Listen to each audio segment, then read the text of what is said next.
malam teman-teman. Kali ini kelompok kami akan menjelaskan tentang keamanan siber.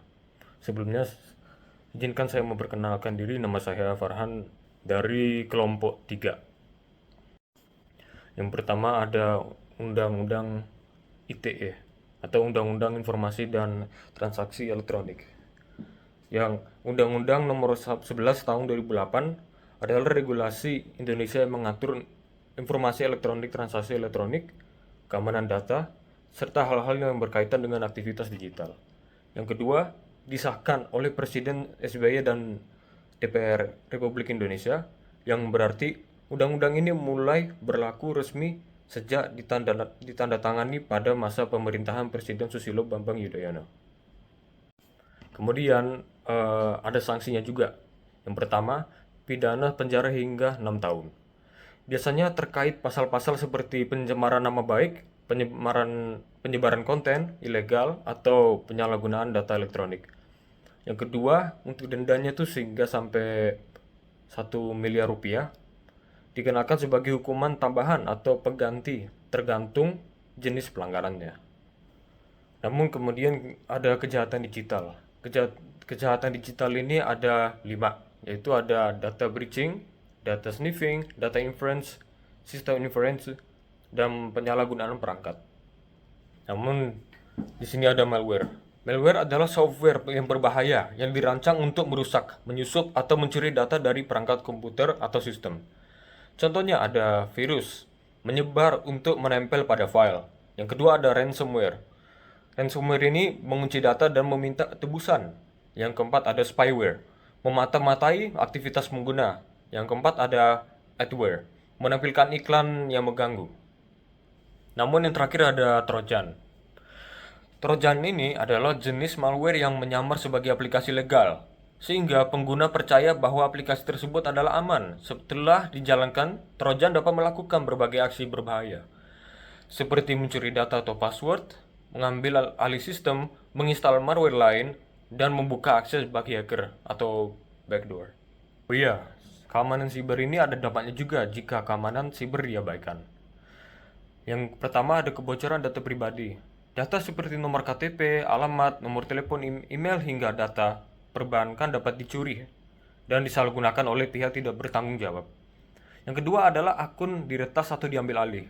Akun media sosial, email, marketplace, atau WhatsApp bisnis bisa diretas, lalu digunakan untuk penipuan atas nama pemilik akunnya. Dan ketiga ada kerugian finansial. Pelaku kejahatan siber dapat menguras saldo e-wallet, rekening bank, atau melakukan transaksi ilegal yang merugikan secara materi. Yang keempat ada penipuan terhadap orang lain.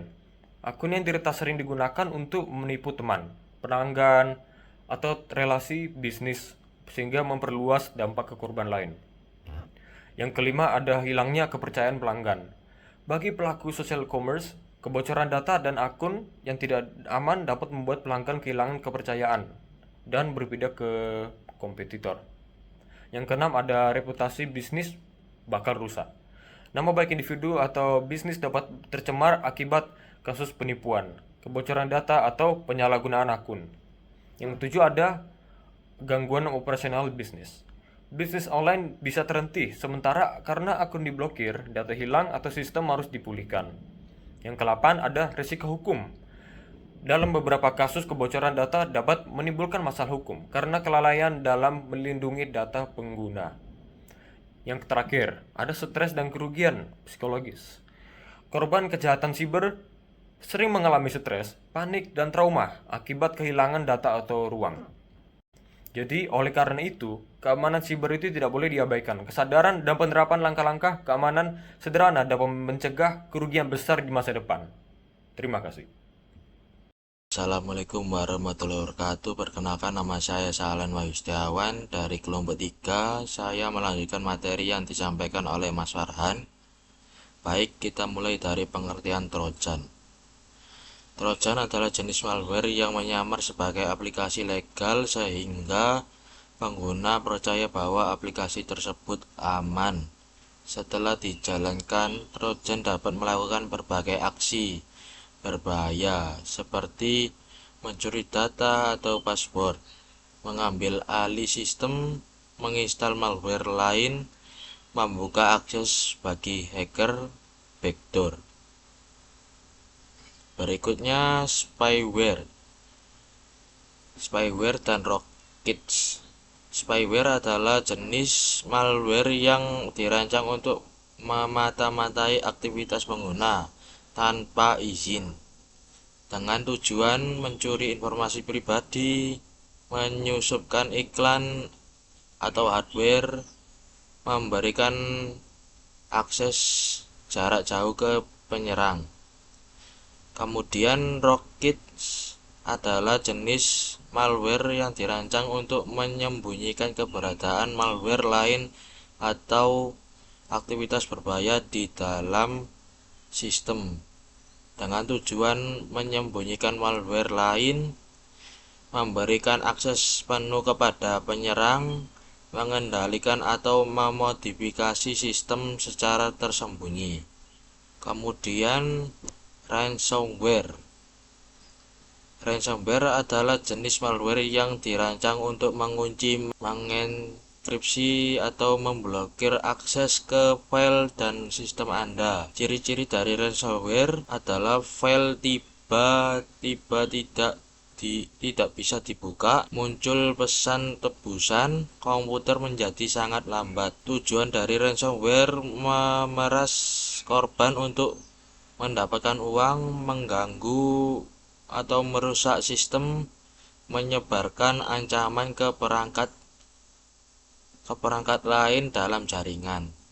Kemudian worm dan serangan DDoS.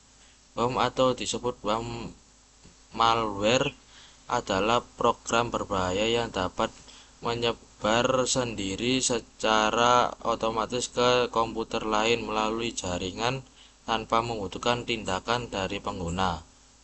Ciri-ciri dari worm: yang pertama, menyebar tanpa perlu diklik atau dijalankan pengguna, memanfaatkan celah keamanan vulnerability jaringan atau sistem, dapat memperbanyak diri dalam jumlah besar. Kemudian tips keamanan dari virus-virus adalah: 1. Gunakan antivirus dan anti malware terpercaya. Yang kedua, selalu update sistem dan aplikasi. Yang ketiga, hati-hati dengan email dan lampiran phishing. Yang keempat, gunakan password kuat dan MFA. Yang kelima, jangan mengunduh perangkat lunak sembarangan. Kemudian etika digital. Kemampuan individu untuk menyadari, mencontohkan, menyesuaikan diri, merasionalkan, mempertimbangkan, dan mengembangkan tata kelola etika bermedia digital dalam kehidupan sehari-hari. Thank you.